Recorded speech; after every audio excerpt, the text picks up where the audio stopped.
Hey guys, what is up? Welcome back to the Mushroom Dungeon. I am really excited about this grow. I have not done a true monotub grow in a while. It's definitely been a minute. I do use tubs a lot in my grows, but a lot of times I'm actually fruiting filter patch bags inside the tubs and showing you guys how to manipulate that micro environment to get nice fruits. But this one today is going to be a true monotub grow. So the people at Micropose were nice enough to send me a couple of their new monotubs. This is the medium monotub. They have a small, medium, and a large. I really like the size of this one. This is just happens to be the one they sent me, but I think if I was going to pick one, I would probably pick this one anyway. Again, this is a medium. I think it's roughly 18 by 15 and a half by 12 high. And it has 2 holes in each long side, 1 hole in each end. I really like how the holes are distributed. It's nice, strong, thick plastic. It's not super thin, flimsy. They come with these plugs, just these plastic plugs that we can insert in the holes to pretty much block the airflow off from the holes. Now with these monotubs, you're always going to get some airflow around the seam where the 2 parts of the tub come together. So this is not hermetically sealed by any means. There is some airflow through there. You could stop that if you just taped the seam off. So with the holes, we can either go plugs, filter patches, and then they also come with these little clamps for the sides. So these just snap on like so. Some species definitely lend themselves to tub or monotub grows more so than others. Typically, the species that don't need a ton of fresh air exchange are better to grow in this type of tub setup. But you can grow any mushroom species in a monotub. You just have to learn how to manipulate this little microenvironment to suit the species that you're trying to grow. And there's lots of ways to do that. I'm going to talk about that a lot in this video. I am going to actually do an oyster species. I am using a kick-ass strain of King Oyster from Gary at Fresh Fungi. What I'm going to be using for substrate is pasteurized hardwood fuel pellets. I'm going to be using my same just straight up pasteurized hardwood fuel pellets that I use in a lot of my other grows. The cool thing about this pasteurized fuel pellet process that I'm going to use here, and I show it in a lot of my other videos, is that you can definitely pull this off without a laminar flow hood. Now I'm going to be using my flow hood because I have one. There's no reason not to. It will definitely increase your chances of success by decreasing the chances of contamination. But if you do not have a flow hood yet, if you're just getting started on your mushroom growing journey, you can pull this pasteurized fuel pellet process off in just a clean room. Just make sure you're wearing gloves. I always wear a face mask. Keep everything clean and you'll still have really high success rates. So if you're already tired of hearing me talk, but you think this is a really cool looking monotub and you want to pick one of these up, just go to micropose.com and don't forget you can use promo code Renegade for 10% off at anything at Micropose. Just put in promo code Renegade at checkout and it'll save you guys 10%. So I've done some semi-advanced mathematical calculations on the usable area of my monotub here, and I think about 6 pounds of dry fuel pellets is going to be what I'm going to want to fill this thing up to my desirable substrate level here, which I'm going to go for about 1 inch below the rim of this bottom section of the tub. That should give me a good amount of substrate. Hopefully we'll get some good yields, but it'll be down below the lip a little bit, so I'll keep it nice and clean up here at the seam. And as I've mentioned in my other videos, you take the weight of your dry fuel pellets and multiply it by 1.375 to figure out your water. So 6 times 1.375 is 8.25. So we're going to use 8.25 pounds of water, which is 8 pounds 4 ounces. So we're going to go with 6 pounds dry fuel pellets. We're going to hit that with 8 pounds 4 ounces of boiling water, or just below boiling water, and that should perfectly hydrate that amount of pellets, and it will also pasteurize it.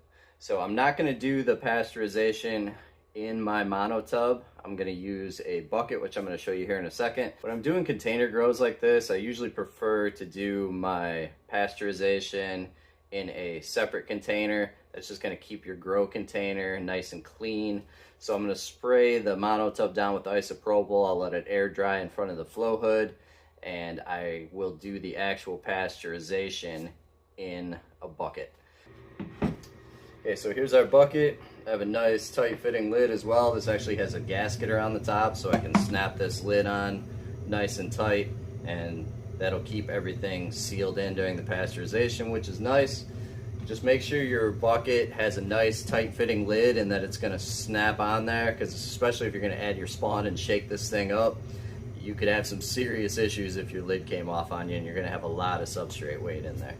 These are barbecue pellets made by Bear Mountain, and they are straight oak.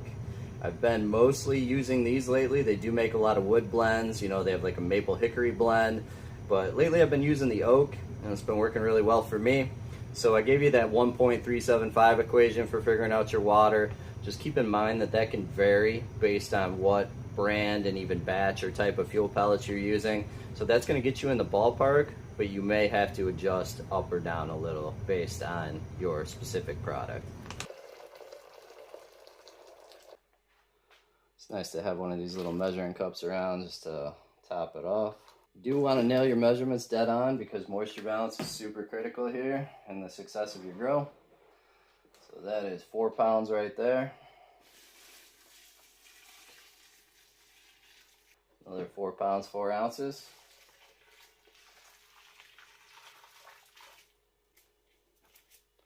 Bucket and the lid are nice and clean.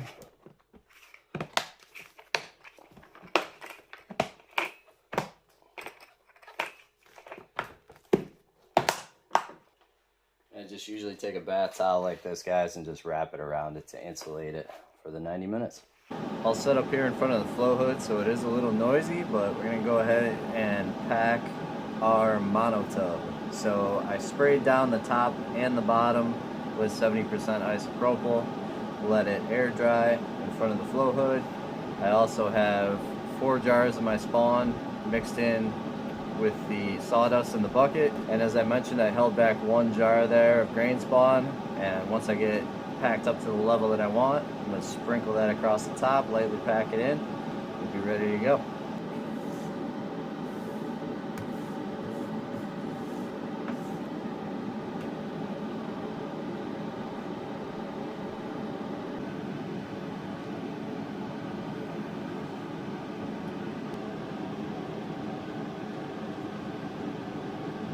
Just going to clean up our sides one more time here.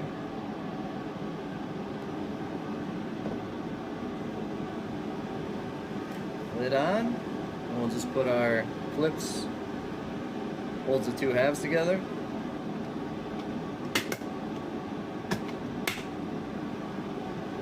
Perfect. Alright guys, here's the finished product. After some deliberation, I did end up going with the filter patches versus the plugs, the holes in the lid.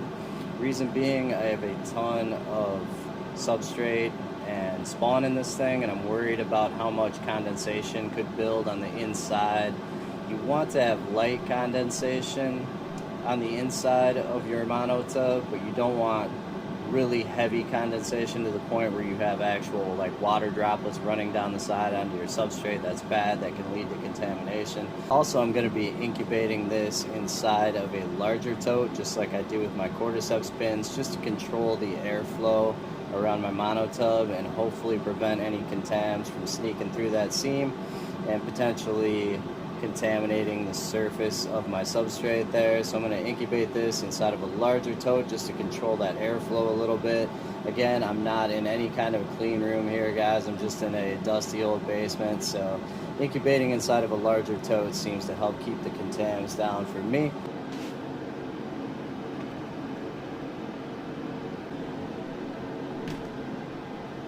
That monotub fits perfectly inside my 105 quart Sterilite tote with the polyfill balls. I like to use those for incubating just about everything. So we'll check back in a week or so, and hopefully our King mycelium will be ripping through that substrate.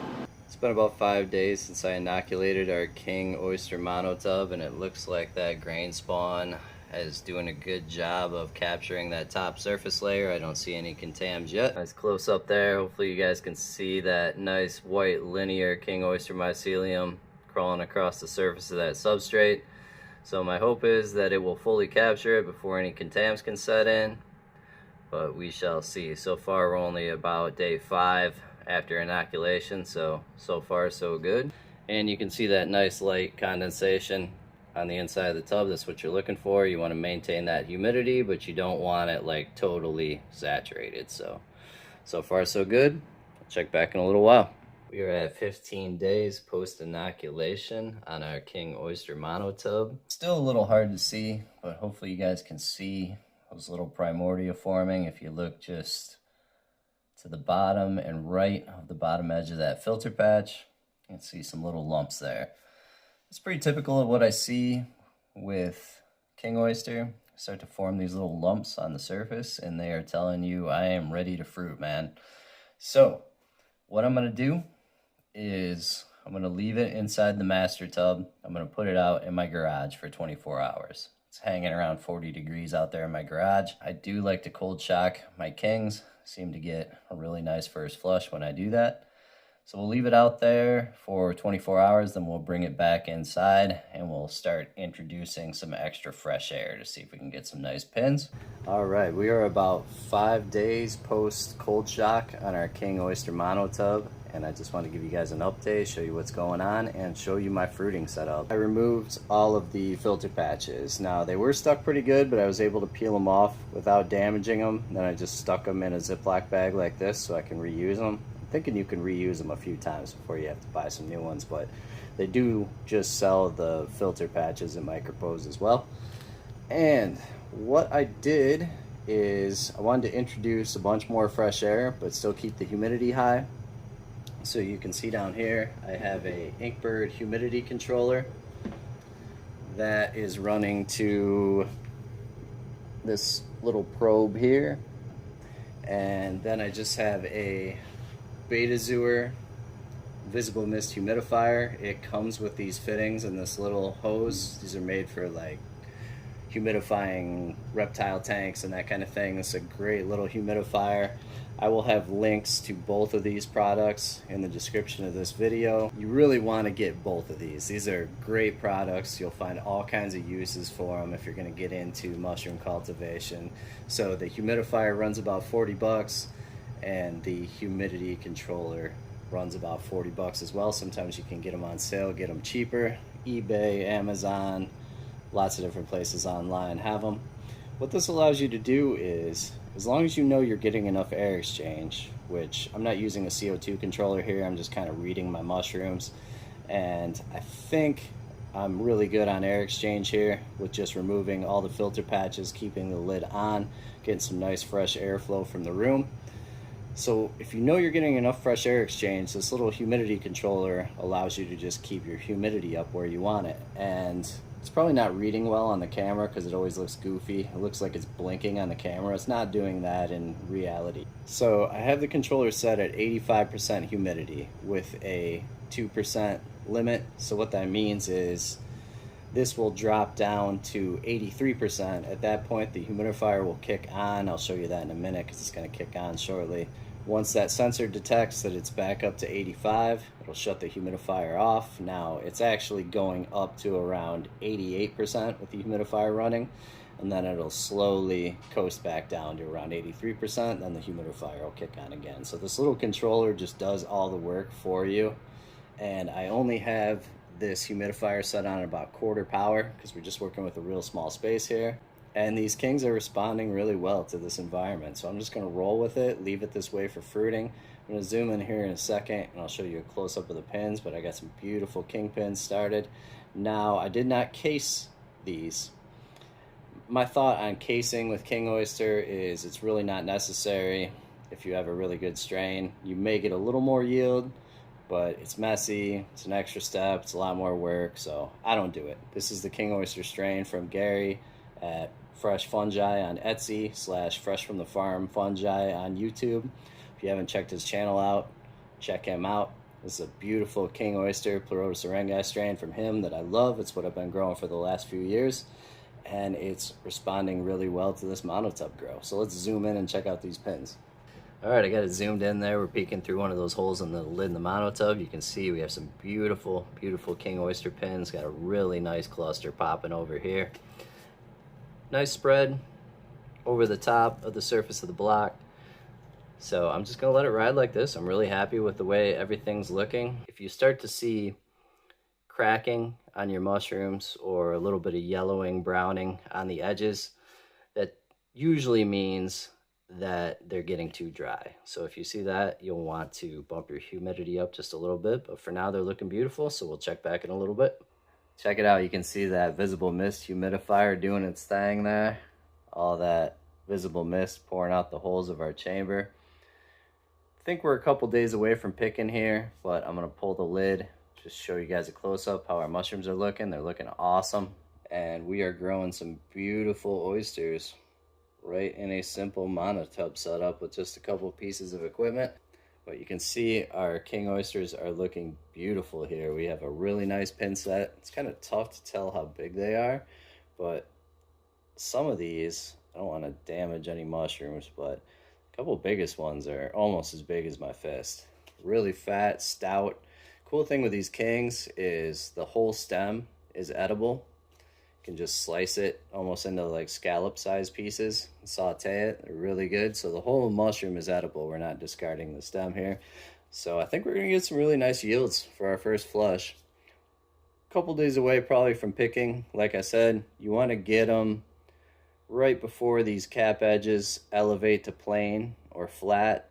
You really don't want them curving up, becoming trumpet shaped. So I think we're a couple days from being ready to pick. So I'm just gonna put the lid back on, keep the humidity cranking to them, and we'll just monitor them. And hopefully in a couple days, we can pick them off and check our yields for our first flush. All right, guys, it's picking time in the dungeon. These Kings are ready to go. Got a beautiful first flush. We're gonna pick them, weigh them up. Giant Kings there. Look how fat that is. Thing's giant. Also, just to give you an idea of the timeline, it took a little less than a month from spawning to where we are now. So I'm going to go ahead and end the video here, guys. I'm really happy with how this grow turned out. We were able to grow some beautiful King Oyster mushrooms. And a lot of people tell you that you can't grow nice oysters in a monotub, but we proved here that you can by just investing in some simple, relatively inexpensive equipment that allow you to create the perfect microclimate for these mushrooms to develop. So if you know someone who's just starting out on their mushroom growing journey, or if you're someone who's not into growing in disposable plastics like filter patch bags, monotubs are actually another legit option. So if you guys get something out of this video, please consider giving it a thumbs up, leaving a comment, etc. Those are the little things that help push these videos out into the expansive YouTube metaverse.